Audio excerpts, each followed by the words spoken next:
Now, here's the quick overview of church history before we go into Romanism.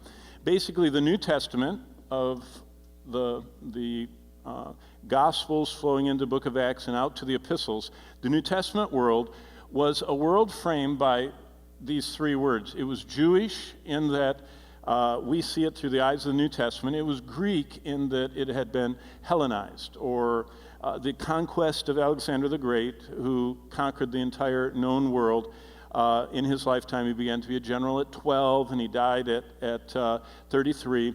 And in 21 years, he conquered the world. But his most amazing achievement was taking Greek culture out of little tiny Greece and spreading it all across the world. And it spread through the world so that the Roman world, as in the Roman Empire, was Greek to the core, and had all of the city, state, even the architecture that Greece had exported. And in the background of that is our Old Testament Jewish kind of flavor that we see. And there was a worldwide and nearly universal, in the New Testament, citizenship.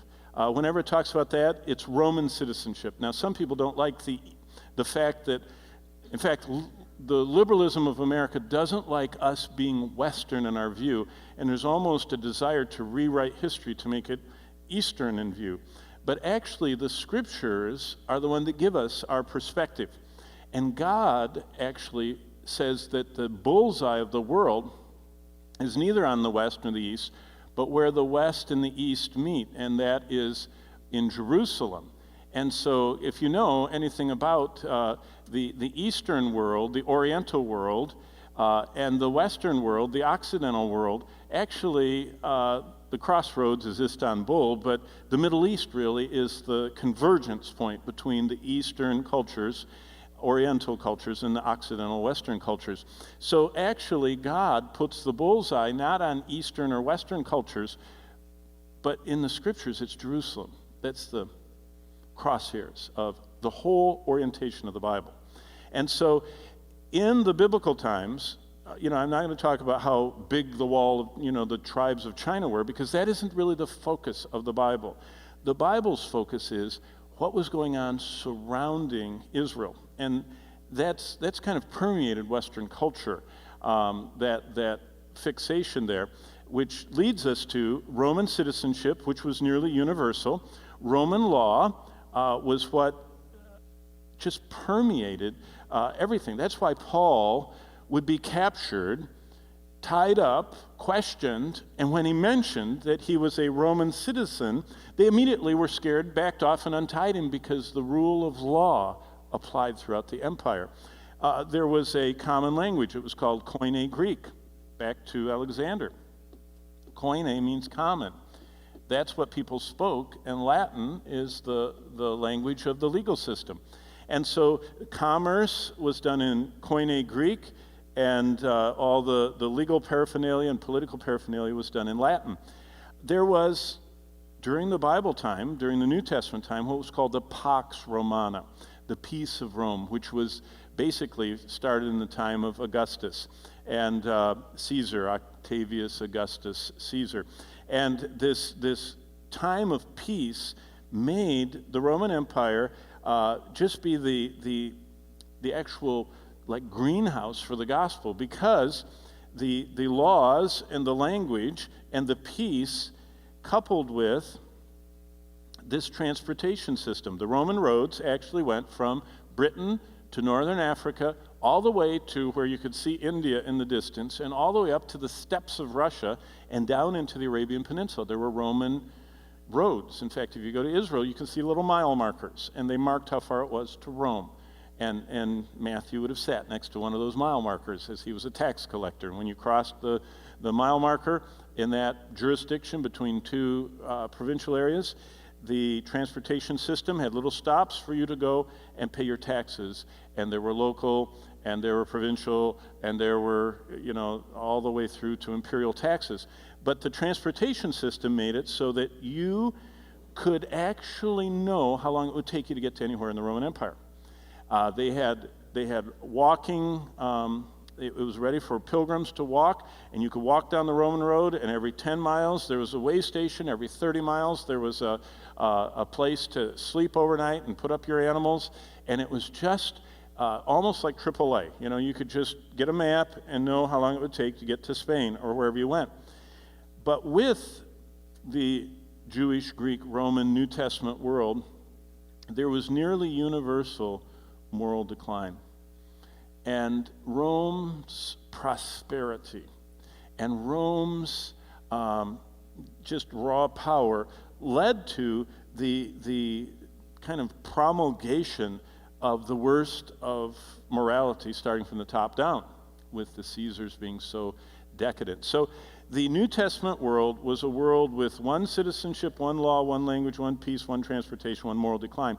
The Bible defines that very clearly in Galatians 4, verses 4 and 5. And that's the first place I want to show you this evening. And this is what it says in Galatians, because it isn't by accident that the New Testament world is characterized in that way. It says in Galatians 4, verse 4, "But when the fullness of the time had come," God waited until there was a global language. God waited until there was the opportunity for people to cross any border and have this kind of open door, as Paul could go anywhere in the empire as a citizen and spread the gospel with the protection of the Roman government, and this peacefulness that you could travel all these roads and not be waylaid. If you know anything about Caesar, Julius Caesar was captured by the pirates. And he vowed he would, he was a rich, aristocratic, brat, and his rich family bailed him out. But he looked at those pirates, he said, "I'm going to come back and get rid of you guys." And he did. And he's the one that was on the onset before just a predecessor to Octavius Augustus, who got the transportation system safe. And God waited till the fullness of the time had come. And in that time, God sent forth his Son, born of a woman, to be born under the law, verse 5, to redeem those that were under the law.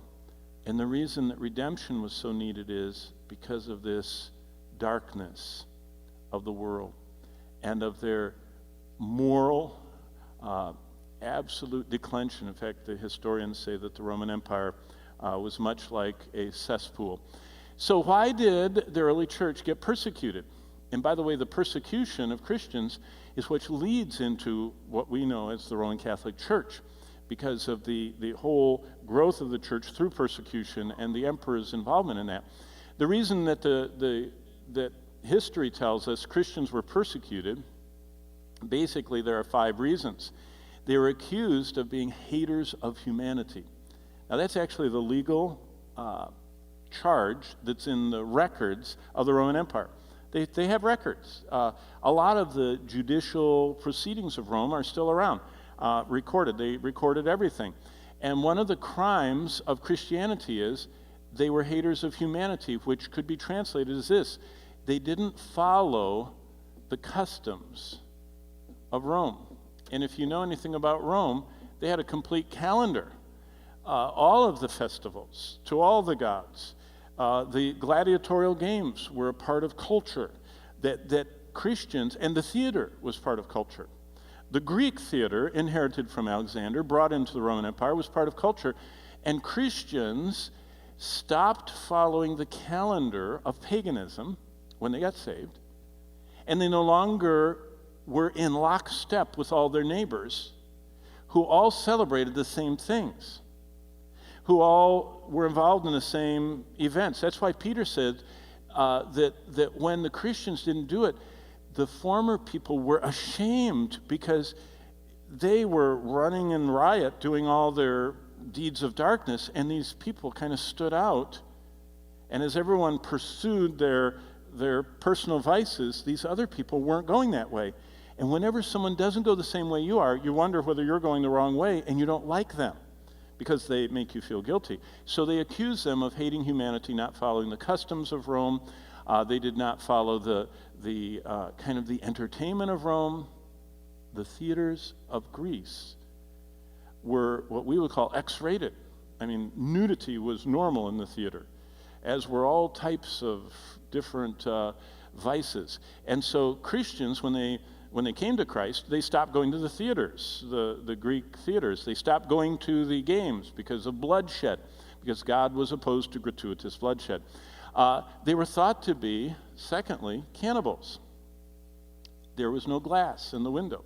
So if you went outside a Christian's home and were spying on them, you would hear someone with a very, reverent voice saying, "This is my body, eat it." And people outside, they were talking about Christ in communion, but people outside said, "They're eating humans." In fact, they would say that they even started saying that they were involved in eating children and sacrificing children, and so they were accused of being cannibals. This all led to causing shame among the pagans for several reasons. The Christians, of course, didn't get involved in the bathhouse scene, which every town in Rome had a central bathhouse that everyone used. And it's nothing wrong with taking a bath, but public nudity, public swimming, with public drinking, with public eating, and public everything else led to great immorality. Great immorality. And so the Christians would, go to the bath and leave, and didn't stay to eat and play and everything else. And it made the pagans ashamed. And so they accused them for that. And they were zealously missionary. They went everywhere speaking the word of God. And you persecute in one place, they'd go to the next place. And they were devoutly exclusive. The early church did not regularly allow lost people in. That's why they were outside the windows thinking they're cannibals. We've come a long way.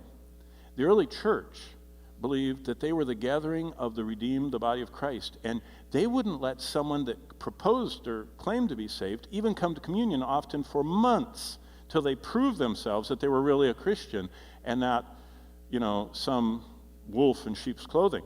And so the church was the gathering of the worship of God's people, the gathering of the body. And if you're unsaved, you're not part of the body, and you don't come. And so the exclusivity of the church, the evangelistic zeal, the moral high level that they lived at, the celebration of communion, and breaking from culture. Boy, we've come a long way. If Barnett and Gallup would have been around in the first century, they would have statistically said, wow, Christians are so distinctly different than pagans. But now by the 21st century, we follow the same entertainment. Many people, communion is great if they make it, but they don't even really pay attention to it. The moral condition of Christians is very similar to lost people, both their premarital involvement, their extramarital involvement, and their consumption of prurient materials. Most believers nowadays, to be generalizing, are not zealous witnesses. We might be here, but we're abnormal. Most people are not. And churches are no longer devoutly exclusive. In fact, we've gone the other way. We want to make no one feel uncomfortable in church. And so change everything. Make them feel absolutely at home, which is not a New Testament or biblical at all idea. Jesus made them feel uncomfortable, but he loved them personally. But he was always offending them because of his call. So that's why they were persecuted. How were they persecuted? Basically, there were 4 eras of persecution that led right up to what we would call the beginning of the Roman Catholic Church. Nero, that bad guy we all know about, Nero, he lived 54 to 68, basically the time period of Paul's epistles. He's from the Corinthian epistles, the Roman epistles, the epistle to Rome, and all the way through Paul's final epistles. And pre-54 would be the Thessalonian epistles and the Galatian epistle. But Nero sporadically persecuted people, and he only persecuted them in Rome. And of course, we all know it was so he could build the city, and he burned the city, blamed it on them, and persecuted them a little bit. And his persecutions were spectacular. In fact, I have said before that the Roman Colosseum, that big Roman Colosseum building, is built over the lake where Nero would light his banquets with torches of humans dipped in tar, alive, burned as torches. He was a very cruel person and very spectacular in his persecutions. But it was only during his time, and kind of like they forgot about the Christians for a while, until Trajan. And Trajan is another Roman emperor from AD 98 to 117. And if you've ever heard of Navona, the Piazza Navona, and places like that, some of the like Trajan's, he has a lot of different obelisks and stuff. But he was a great warrior. But he began to note the growth of Christianity from the time of just after the imprisonment of John on Patmos, all the way through the next 20 years. And he started doing provincial work on rooting out the Christians. And that's where we get some of the early writings about Christianity. The famous one that says, Christians, care for one another, and if they see someone that's poor, they fast a meal and give the money away. All of those writings are from the time of Trajan. And then things kind of settled down. It was kind of sporadic persecution until Decius. And the Decian persecution, Decius, the emperor, in AD 250, was the first one that had empire-wide persecution. So they declared Christianity to be, although it was known to be illegal, it was illegal, from border to border of the Roman Empire.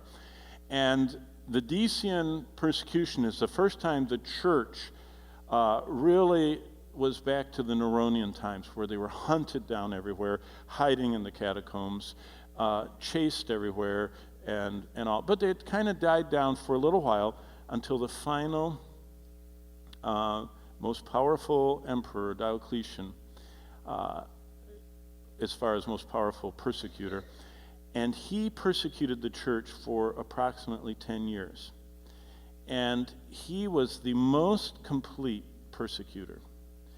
It was his personality. Diocletian was a civil engineer. He's the only emperor that retired. I mean, can you believe it? He did his thing. He redid everything in Rome, got the sewers and the roads and the tax system and everything all worked out. And while he was doing that on the side, he built his own city on the Adriatic shore over in what we would say is, Croatia or somewhere over there. On the shore, Dubrovnik, I don't know what the name of the current name, but he had a house and a city over there, and he built it on the side, and finally he got it all done, and he says, I'm done being emperor, and he moved over there. No one else ever did that. Everyone else died either of dissipation or wounds, as a Roman emperor, but he retired. But his mind was so good that he said, the way we're going to attack Christianity, number one, get rid of the leaders. So every known pastor of any church was hunted down, imprisoned, or killed. Then he said, wherever they're meeting, we'll destroy it. If they're meeting in a house and you let them, there goes your house. And usually the church met in the homes of the wealthy. And that's how you'd have 100 people there. And so all these wealthy people, their houses were being destroyed. And then his legionnaires went through, and there is not a single complete Bible that is from before his time. Because he destroyed every complete copy of God's Word. And that's why we have 25,000 manuscripts. There are only 4 or 5 complete ones. None of them predate him, because he got every one of them. But what we have is the early church divided up the Bible, kind of like in Eastern Europe. When we used to deliver Bibles in the 70s, if you would give someone in Russia or in the Soviet Iron Curtain countries a Bible, they would immediately take it apart. No one kept the Bible together. They'd take all the books apart and pass them out. And so they'd have 66, or 40 or whatever divisions they had made, always circulating the church. So if anybody was arrested, only that book got lost, not the whole thing. And so that's what the early church did. But he got rid of every known pastor, got rid of every known church building, got rid of every known Bible. And that was the crescendo of all the persecutions that are known from this time. So, this is an overview. This is what everybody has to memorize when they take church history. It's an overview of church history. Basically, there are 3 eras of church history. There's the early church. You've always heard of the early church. That's when things were basically kind of how you read them in the New Testament. The apostles lived through the death of John somewhere in the late 90s. The martyr period goes from about Nero's time all the way through the end of Diocletian's huge 10-year persecution. And then we start this period of Christian rulers. Constantine, if you've heard of him, he's the one from 313. He is the one that conquered Rome. I mean, there's so many things we could talk about, but he converted to Christianity. He had a vision, heard a voice, saw a sign, and it was the sign of a cross. He painted a cross on all the shields of the legionnaires. He was fighting another general for who is going to be the next emperor. And he won because he painted the crosses on, so he said, we'll make the Roman Empire Christian. And so there was a succession of Christian-friendly Roman emperors. We all know about Constantine's mother, Helena, who built a church everywhere. I mean, she loved to build stuff. I don't know if she was a Christian, but she loved to build. And all over the Holy Land, there are these basilicas that she built of immense size. Just the foundations of some of them are monstrous buildings. And she used all the wealth of the Roman Empire with this Christian emperor son of hers, and that just began a series of amazing building projects. And this time, if you've ever heard of it, is called the Byzantine Era, the time when Rome was Christian, and the Byzantine Era.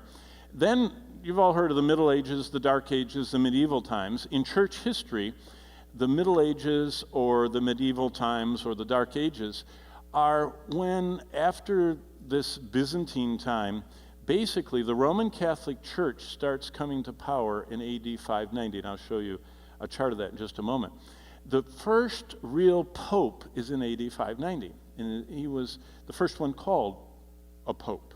They weren't really called that. They kind of, after this period, they kind of built backward, and kind of did backfill to fill it in and get a succession. But he was the first real pope, and his name was Gregory, the Pope Gregory, and he became the kind of prototype of what we call the popes.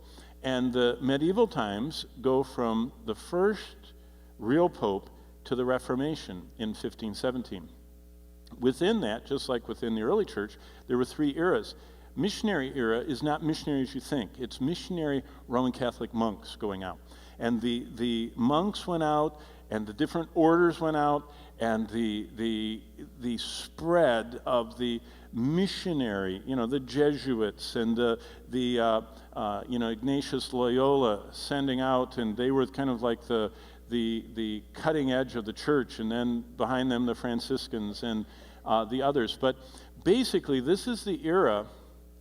For example, Poland was baptized in about 990, or I don't remember the exact date, but about 400 years into this, they had moved north and got to Poland, and in 1 year's period of time, the priests went out and baptized, and by baptized, it's like a whisk broom and holy water, and you go like that, and you can hit 100 people at a time with kind of a spray of water. And they went through the country, and they did that across until the entire country of Poland was baptized into the Roman Catholic Church. That's the missionary era. Columba went, St. Patrick's Day, all of those different times. This is the time they were spreading out. The end of this period, these are not arbitrary dates. All of these are mile markers in history. This is known as Canossa. This is the time when the Papal Era starts. In the event that took place at Canossa, it was the first time that the European emperors had to come to the Pope to get emperored. All the different kings of France and of Italy and of England or whatever, they had to come, and the Pope in Germany, the Holy Roman Empire in Germany, the Pope is the one that installed them. By 1049, the Roman Church had grown to such power that the zenith was actually in 1294, a guy named Innocent III. He was a pope. He's called the warrior pope. But Innocent III and Julian and others were unbelievably powerful. They basically controlled Europe because if you didn't obey, they would break off mass for your town or your country, and the people would be excommunicated, which means kept from communion. And if you don't have communion, you're not going to heaven. You're going to go indefinitely or forever to purgatory, or worse, to hell. And so Innocent III controlled Europe, and that was the zenith of the, by 1303, with Boniface and all the others. It's amazing the level they got to, which led to this pre-Reformation era. The more powerful the church got, the more decadent it got. Now, you remember Chaucer, as in the Canterbury Tales Chaucer? He's writing in this pre-Reformation era and about the pilgrimages to Canterbury, which was the Catholics were in England. They had, through the Missionary Era, taken over and Christianized the pagans of England. And in this time period, the clergy were so wealthy, so powerful, and so decadent that this is really the low point for the church right here. And that's what really sparked the pre-reformers. And there were many of them, but three you've all heard of. Wycliffe in England, Roman Catholic scholar and priest, who wanted the people to read the Bible, and so he translated into English and really was hounded. In fact, they never martyred Wycliffe, but they ended up exhuming his body and burning him, because after he died of a stroke, he was so bad they wanted to burn him anyway, even though he'd already died. And so they dug him up and burned him, and said he wasn't going to heaven, where actually he brought the scriptures into the English language, Wycliffe's. That's why the mission is called Wycliffe, because he brought it into the people's language. Another fellow that followed Wycliffe is a guy named Huss, and another one named Savonarola. Now, Savonarola was a preacher. Both of them were preachers, but Savonarola stood against the excesses of the Catholic priests and the Medici family and all the Pope Alexander VI, who had 60 children, and he wasn't supposed to be married, but he still had 60 children, which was a problem. And Savonarola, said you shouldn't do that. And so they burned him alive in Florence on a stake in the center of the town, because he preached the scriptures should be followed, not a powerful rich man that's breaking the rules. Huss was the same, only he was, Savonarola was from Italy. Huss was from Czechoslovakia, from Prague. A scholar, both of them, priests, both of them, all three of them actually with Wycliffe. And all of them are typical of what was going on. The Roman Catholic Church might be getting bad, but there were always believers that were not in agreement with it, until one young Augustinian monk by the name of Martin Luther, in 1517, took all of the grievances that Wycliffe had, that Savonarola and Huss had pointed out, plus the ones he had found in his own studies, and he posted those for debate in Latin and put them on the church door as his desire to talk about why these things were going on in the church, which launched what we would call modern times. Now, within this time period, actually right in here, the Papal Era also was when we had that ignominious time called the Crusades. And the Crusades are not Christian. That's why Campus Crusade, dropped the crusade part, because they don't want people to think of, and Billy Graham used to do crusades, but crusade is fine. Those are not fine. The European crusades to the Middle East killed and slaughtered Jews, killed and slaughtered the Muslims, and killed and slaughtered Europeans on the way, and raped them and everything else in between. It was just like mobs of adventure seekers from Europe who went to the Middle East purportedly to rescue the holy sites from the infidels. But in God's amazing plan, though everything they did was not very good, what happened is the Crusades lasted for about 200 years. I mean, it took an awful long time to build up, and then they'd send a batch, and then they'd all get murdered and killed, and they'd come back, and then they'd build up again. And so it was about a 200-year period of time the Crusades went on. But the whole time, they were going from the Middle East back to Europe. And Europe had no spices. Everything was preserved with salt, and basically was half rotten. It was the Dark Ages. I mean, there was very little scholarship. The church kept people, most people lived within sight of a Roman Catholic church, and they were born and lived and died inside of that steeple and were buried in the backyard and of the church. And they never went anywhere until the Crusades. And once they went on those boats across the Mediterranean, they were never the same. They brought back spices, they brought back manuscripts, they brought back the exquisite Islamic art and everything else that was over there. And it started what is right in this time period, the Renaissance. This whole renewal. I mean, everybody wanted to know what those manuscripts said and where those spices came from and all that kind of stuff. And it began to be people going to Europe, and they wanted from Europe to the Middle East. And that's where the manuscripts started showing up, and the modern times and the scholasticism or the scholarship of the reformers started showing. So from the Reformation era till 1648 is the next period of time, which is the Peace of Westphalia is in 1648, that's the number. And that was when Europe stopped fighting. Remember, there's the 100 Years' War, the 30 Years' War, and all that stuff that was so boring in history. They were religious wars.